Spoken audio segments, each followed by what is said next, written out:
તો ખાલી ગોળનું પાણી જ ગરમ કરવાનું રહે.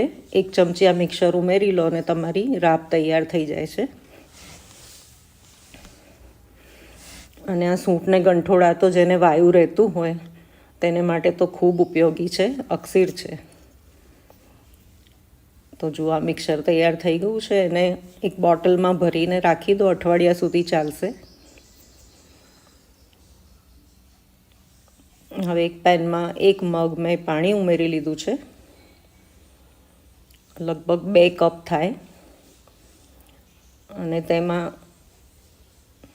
1 ચમચી 1 થી 1.5 ચમચી મેં ગોળ ઉમેર્યો છે. તમે તમારા સ્વાદ મુજબ ઉમેરી શકો છો. મને બહુ ગળી નથી ભાવતી તો મેં આટલો જ ગોળ ઉમેર્યો છે. હવે આ ગોળ પીગળે ત્યાં સુધી ઉકાળવાનું છે. અને આ મિક્સર